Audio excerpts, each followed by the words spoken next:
Il a sacrifié sa fille pour la richesse, et ce qui lui arrivera ensuite va vous choquer. Écoute cette histoire, et si tu aimes les histoires, abonne-toi à la chaîne. Dans la ville animée de Keletaba, réputée pour ses marchés colorés et ses rues toujours en effervescence, vivait Adama, un commerçant prospère et respecté de tous. Il était connu pour être l'un des hommes les plus influents du quartier commerçant. Sa boutique, située dans l'artère principale du marché central, attirait une clientèle variée, des riches marchands à la recherche de produits rares, aux habitants ordinaires qui admiraient la qualité de ses marchandises.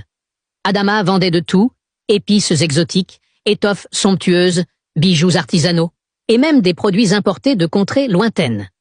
Les étals de sa boutique étaient toujours impeccablement rangés, et l'odeur des épices, mêlée au parfum des fleurs séchées, donnait à l'endroit une ambiance unique. Ceux qui le fréquentaient louaient non seulement la qualité de ses produits, mais aussi son intégrité et sa générosité. Adama avait l'habitude d'aider les plus démunis, offrant des réductions ou même des produits gratuitement achetés. À la maison, Adama était un père de famille aimant. Il vivait avec sa femme, Mariam, une femme douce, sage et d'une rare élégance. Mariam était le pilier de leur foyer, veillant à ce que la maison soit toujours en ordre et la famille unie. Ensemble, ils avaient une fille unique, Aïcha, une adolescente de 14 ans qui était leur plus grande fierté. Studieuse et rêveuse, Aïcha espérait devenir médecin pour aider les plus démunis, et ses parents étaient très fiers. Ils travaillaient dur pour réaliser ce rêve. Leur maison, située dans un quartier résidentiel calme de Keletaba, reflétait leur réussite. C'était une grande bâtisse à 2 étages, entourée d'un jardin bien entretenu, où des hibiscus et des bougainvilliers éclataient de couleurs vives. La cour intérieure était l'endroit préféré de la famille, où ils se retrouvaient chaque soir pour partager des repas sous la douce lumière des lanternes suspendues.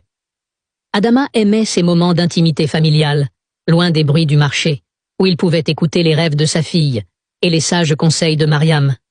Pourtant, dans une ville comme Keletaba, où les affaires étaient le moteur de la vie quotidienne, la réussite d'un homme ne passait jamais inaperçue. Les rumeurs commençaient à courir. Certains commerçants jaloux murmuraient qu'Adama avait peut-être eu recours à des pratiques occultes pour bâtir sa fortune. D'autres, frustrés de ne pouvoir rivaliser avec lui, l'accusaient en secret d'avoir fait des pactes avec des forces mystérieuses. Adama, habitué à ces critiques, les ignorait. Pour lui, le succès venait du travail acharné, de l'honnêteté et des bénédictions de Dieu. Mais la roue de la fortune tourne souvent sans prévenir.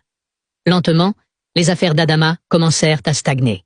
Les clients se firent plus rares, et les stocks, autrefois vendus en quelques jours, restaient désormais sur les étagères.